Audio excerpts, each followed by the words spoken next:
नमस्कार किसान मित्रों, यदि आप धान की खेती करते हैं और अब आपकी नर्सरी लगाने के लिए तैयार हो गई है, आप धान की रोपाई करना चाहते हैं, तो आपको इस दवा के बारे में बताना चाहते हैं कि धान में इसका प्रयोग क्या है और इसके फ़ायदे क्या हैं। यदि आप धान की खेती करते हैं तो आप देखते होंगे कि धान में हमेशा कुछ अनैच्छिक रूप से खरपतवार उगाते हैं, तो उसकी रोकथाम आप कैसे कर सकते हैं। जब आप नर्सरी की रोपाई करते हैं, पौधरोपण करते हैं धान के, तो आप इस दवा का प्रयोग, जिसका नाम सुपर स्विफ्ट प्रेडलाक्लोर 37% EW, यह एक सिलेक्टिव हर्बिसाइड होता है, इसका प्रयोग आप कर सकते हैं।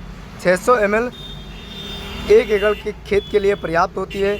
आप रोपाई के लगभग 72 घंटे के अंदर इसका पूरे खेत में छिड़काव करना होता है। यह ध्यान रखें कि खेत में जब भी आप इसका छिड़काव करें तो धान के खेत में पानी भरा होना चाहिए। पानी इतना भरा होना चाहिए कि लगभग वैसे कंपनी का मानना है कि लगभग ये 5 से 6 घंटे का समय लेती है, लेकिन आपके खेत में लगभग मान के चलिए 10-12 घंटा पानी भरा होना चाहिए।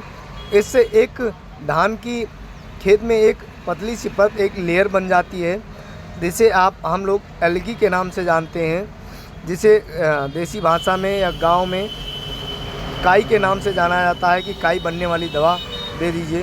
तो इसके काई बनने से उन खरपतवारों का उगना बहुत मुश्किल होता है और आपकी फसल में खरपतवार नियंत्रण बड़ी आसानी से हो जाता है। यह दवा लगभग मान के चलिए 25 से 30 दिनों तक काम करती है। वैसे कहीं कहीं पर तो जहाँ पर पानी की पर्याप्त मात्रा पाई जाती है, वहाँ पर खर का उगना बहुत मुश्किल होता है कि इस दवा का प्रयोग करने के बाद पुनः खर उगाएं।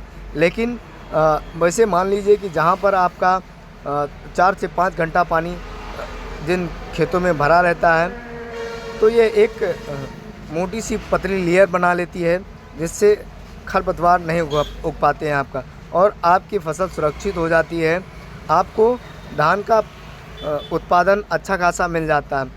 जब ये खरपतवार नाशी नहीं डालते हैं आप, तो इसकी निकाई करवानी पड़ती है और निकाई में समय भी ज़्यादा लगता है, समय के साथ साथ लागत भी ज़्यादा आती है। तो यदि आप धान की खेती करते हैं या करना चाहते हैं, तो आप इस दवा का प्रयोग अपने धान के नर्सरी के बाद, जब रोपाई की जाती है नर्सरी की 25 से 30 दिनों बाद खेत में, तब आप इसका इस्तेमाल कर सकते हैं। और इसका इस्तेमाल रोपाई के 72 घंटों के बाद करना है। यह ध्यान रहे कि आपके खेत में पानी पर्याप्त भरा होना चाहिए